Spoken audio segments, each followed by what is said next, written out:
Hey guys, it's officially pumpkin season, and if you are looking for some new recipes to celebrate this favorite fall flavor, then you are in luck. Today I am collaborating with one of my favorite chefs, Billy Parisi. If you don't already know of his YouTube channel, I encourage you to head on over there and subscribe.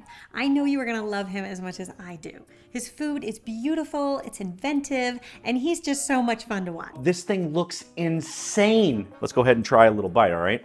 So for our pumpkin theme, Billy is going to be making a delicious layered rum pumpkin cake with maple cream cheese frosting. How amazing does this cake look? Not only is it beautiful, but I am sure it tastes delicious. That combo of maple, pumpkin, rum, currants, whoa. And for my part, I'm going to show you how to make some delicious pumpkin spice waffles that are crispy on the outside and fluffy on the inside and flavored with just the right amount of spice. Let me show you how to put them together.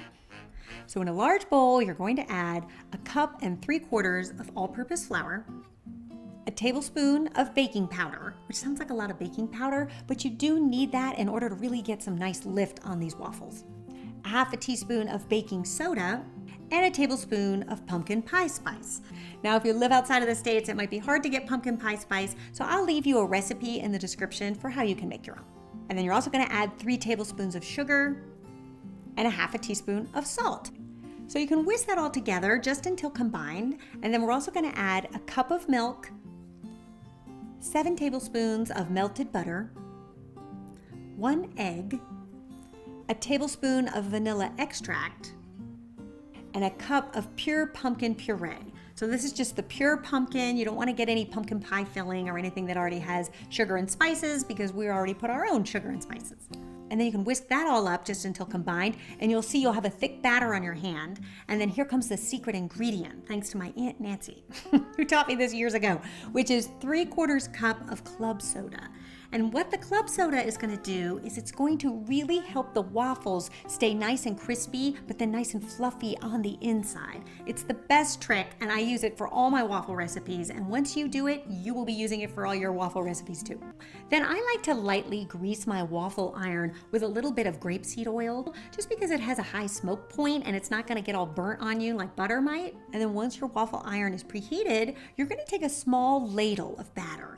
So anytime I'm making waffles, I always like to have that beautiful decorative edge because I just think it looks more sophisticated and pretty. So I don't like to fill the well all the way to the edge.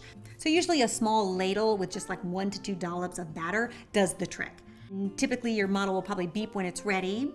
The other nice thing about this recipe is that these freeze beautifully, so you'll have a lot of extra batter left, and what you can do is just make a big batch of waffles, put them in a resealable plastic bag, and then just pop them either in your toaster or in your oven for a few minutes just to thaw out and crisp up. I like to stack 2 to 3 to a plate, and then dollop a little bit of homemade whipped cream on top. And then you could also add some chopped pecans. Another great way to serve these waffles would be as a dessert. So you could either take 1 waffle, put a scoop of either vanilla ice cream or even like butter pecan ice cream would be really delicious, a little drizzle of caramel sauce, and then top with your favorite nuts. That would be really delicious. Or you could also make an ice cream sandwich out of them with 2 waffles. That would be equally delicious. So whether it be for dessert or for breakfast, I hope you give this waffle recipe a try. But more importantly, I hope you head on over to Billy's channel and check out that stunning rum pumpkin cake with the maple cream cheese frosting. How good does that look? Be sure to subscribe. I know that you will enjoy his channel for many years to come. All right, you guys, and I will see you back here next week for another quick and easy recipe. Until then.